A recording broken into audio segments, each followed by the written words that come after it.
নন্দিনী কি হ'ল মা? আহা ৰুমলৈ আহা। বাই, তই পাহৰি গলি নেকি তই যে এইখন ঘৰৰ গোলাম? গতিকে ৰাজে নন্দিনীৰ লগত খেলাটো মই পচন্দ নকৰোঁ।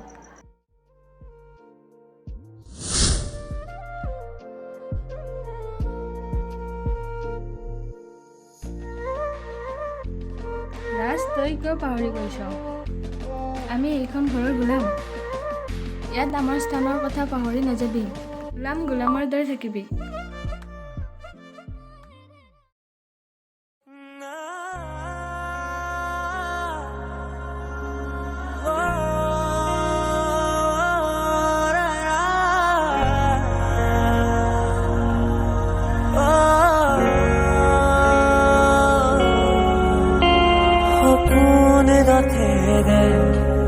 উৰি উৰি যায় জোনাকী বাটেৰে আগুৱা জোন তৰাৰে তোমাক শুনো মনা আকাশৰ মায়াৰে নিচুকা সৰগী মৰম আমাৰ দুটি মনে কেটি প্ৰাণ তোমাৰ মোৰ প্ৰেমৰ মিলন যেন ঈশ্বৰৰে দান মৰম সানি দিম তোমাৰে দেহত সপোন আঁকি দিম পদকত ইয়াৰে কোনত ভৈৰম তোমাৰে দিথ মোৰে প্ৰিয়া कैसी है माया धर के जिया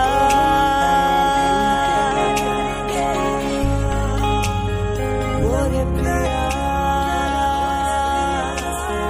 कैसी है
নন্দিনী, কোৱা স্মিতা। এইজন তোমালোকৰ ঘৰৰ কাম কৰা খুৰীজনীৰ ল'ৰা নহয়নে? স্মিতা, তুমি ভুল কৈছা। এইজন ৰাজ, মোৰ ভাল বন্ধু। বন্ধু? ঘৰৰ গোলাম আৰু বন্ধু হ'ব পাৰে নেকি? স্মিতা, বন্ধুত্বে মানুহৰ কৰ্ম বিচাৰ নকৰে। মানুহৰ মনত কষ্ট দিয়াৰ সমান পৃথিৱীত পাপ কান নাই। কথাষাৰ মনত ৰাখিবা। ব'লা ৰাজ।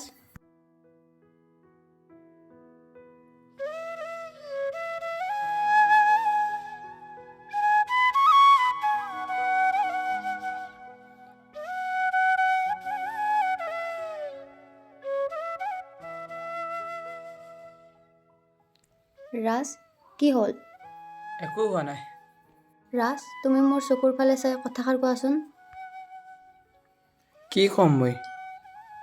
ৰাজ, তুমি কিয় কান্দিছা? আমি সৰু মানুহ, আনৰ ঘৰত কাম কৰা গোলাম। সেয়েহে মোৰ লগত তুমি একো সম্পৰ্ক ৰাখিব নালাগে। নহ'লে সদায় তুমি মানুহৰ কথা শুনি থাকিব লাগিব। ৰাজ, তুমি পাগল হৈছা নেকি? তুমি মোক পাহৰি যোৱা নন্দিনী। গোলাম এজনৰ প্ৰেমত তুমি মতলীয়াব নালাগে। Please Nandini, please.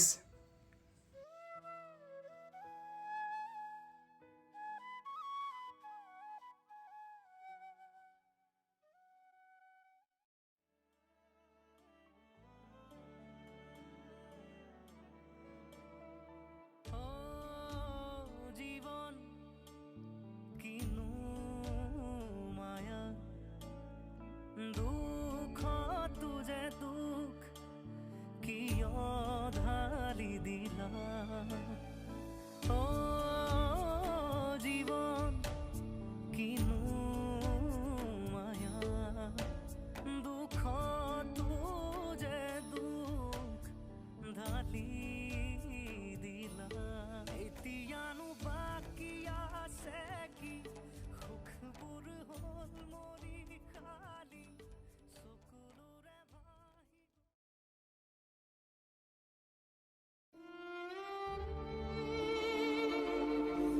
বাইদেউ, আমি আৰু গোলামী নকৰোঁ। ৰাজ ডাঙৰ হ'ল। ই আৰু মোক বেলেগৰ ঘৰত গোলামী কৰিব নিদিয়ে। ই বোলে মোক দিন হাজিৰা কৰি খুৱাব। আহোঁ দিয়ক।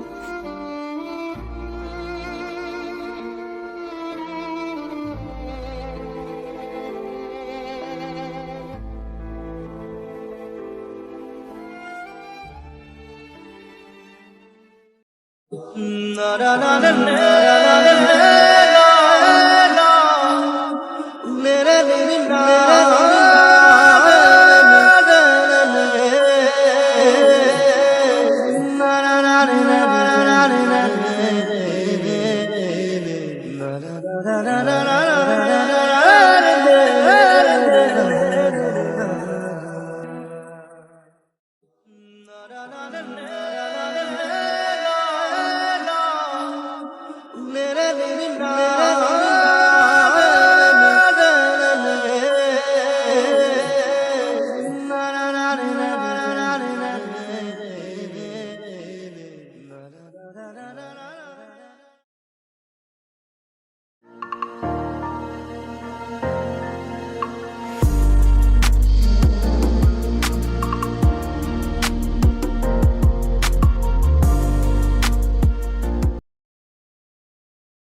তোমাক কেতিয়াও মই মানুহৰ হাঁহিৰ পাত্ৰ হ'ব দিব খোজা নাছিলোঁ।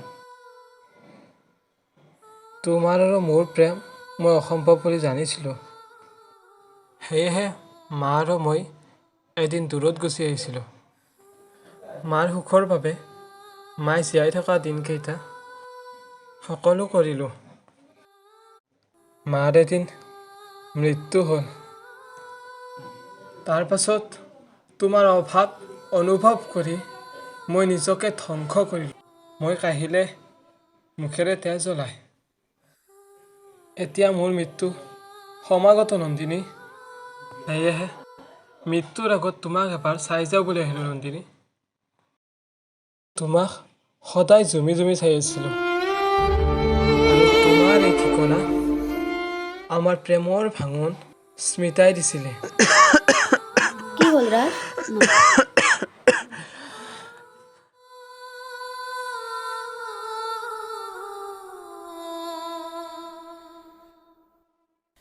Hello', ambulance.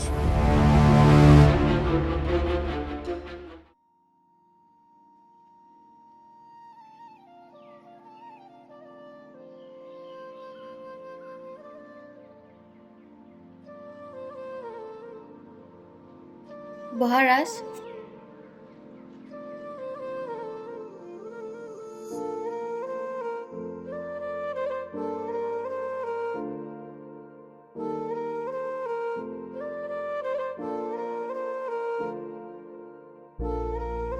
হেল্ল', আকাশ, ক'ত আছা? সোনকাল ঘৰত আহাচোন।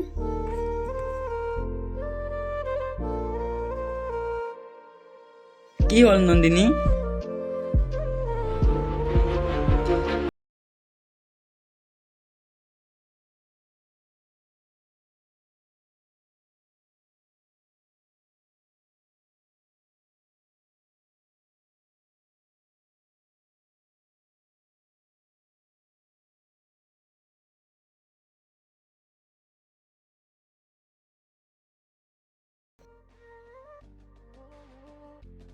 আকাশ, তোমালোকে কথা পাতা।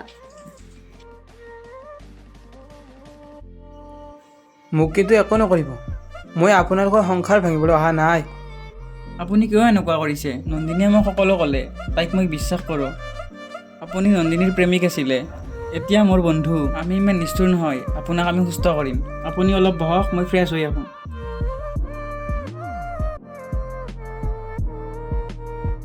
ধন্যবাদ ভগৱান, নন্দিনীক এনেকুৱা এজন জীৱনসংগী দিয়াৰ বাবে। যদি আমাৰ পাহি আৰু ৰাজৰ বিয়াখন পাতি দিওঁ কেনে হ'ব? তুমি ঠিকেই কৈছা। ৰাজ এজন ভাল ল'ৰা। ৰাজৰ সংস্থাপনৰ দায়িত্ব মই ল'ম। মই জানো আমাৰ ভণ্টি তাৰ লগত বহুত সুখী হ'ব।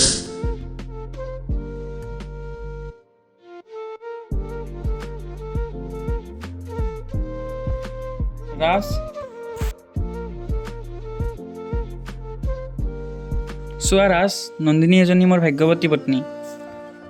ৰাজনন্দিনীৰ প্ৰেম পৃথিৱীত সদায় জিলিকি থাকিব। প্ৰেম হ'লে এনেকুৱা হ'ব লাগে, নিস্বাৰ্থ।